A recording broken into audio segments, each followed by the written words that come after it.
Hi மக்களே, எல்லாத்துக்கும் வணக்கங்க. ஸோ இப்போ நம்மளோட ஃபார்மில் வந்து பார்த்திங்கன்னா பைனாப்பிள் செடி எப்படி நடவு பண்ண போகிறோம் அப்படிங்கிறத பற்றி நான் உங்களுக்கு காமிக்க போகிறேன் மக்களே.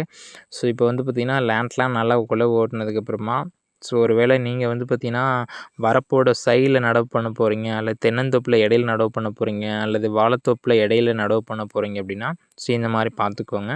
சேம் எல்லாமே ஒரே டைப் தான். நான் இப்போ 1 அடிக்கு 1 அடி பிளான்டேஷன் பண்ணியிருக்கேன். உங்களுக்கு வேணும் அப்படின்னா நீங்கள் 1.5க்கு 1 வச்சுக்கலாம், அல்லது 2 அடிக்கு 1 வச்சுக்கலாம். இந்த மாதிரி வச்சுட்டு வந்து பார்த்தீங்கன்னா, இதுக்கு கூட வந்து பார்த்திங்கன்னா மாட்டு சாணங்கள் கொஞ்சம் போட்டிங்கன்னா இன்னும் கொஞ்சம் நல்லா க்ரோத் வரும். க்ரோத் வரும் சரிங்களா. அதனால் வந்து பார்த்திங்கன்னா மாட்டு சாணங்கள் வேணால் போட்டுக்கலாம், இல்லை அப்படின்னா விட்டுடலாம், தேவையில்லை. போட்டதுக்கப்புறமா இந்த மாதிரி லைட்டாக மண் அணைச்சி விட்டிங்கன்னா போதுமானது. மண் அணைச்சதுக்கப்புறம் வந்து பார்த்திங்கன்னா லைட்டாக காலால் ப்ரெஷ் பண்ணி விடுங்க. மண் எல்லாமே டைட்டாகிரும். சீக்கிரமாக வந்து பார்த்திங்கன்னா வேர் பிடிக்க ஆரம்பிச்சிடும்.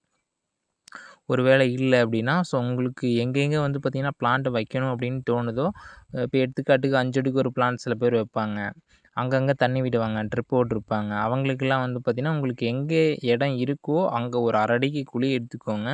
குழி எடுத்துகிட்டு அதில் கொஞ்சமாக மாட்டு சாணங்கள் போட்டுட்டு அதுக்கப்புறம் பிளான்ட்டை வச்சு ஃபுல்லாக மண்ணை போட்டு க்ளோஸ் பண்ணிட்டிங்கன்னா, செடி வந்து பார்த்திங்கன்னா நான் காலால் மிதிச்ச மாதிரி ஃபுல்லாக சைடில் மிதிச்சு விட்டிங்கன்னா நல்லா சீக்கிரமாகவே வேர் பிடிக்க ஆரம்பிச்சிடும் மக்களே. உங்களுக்கு வேணும் அப்படின்னா வீக்லி 2 டைம்ஸ் கூட தண்ணி விடலாம். இல்லை அப்படின்னாலும் பிரச்சனை இல்லை.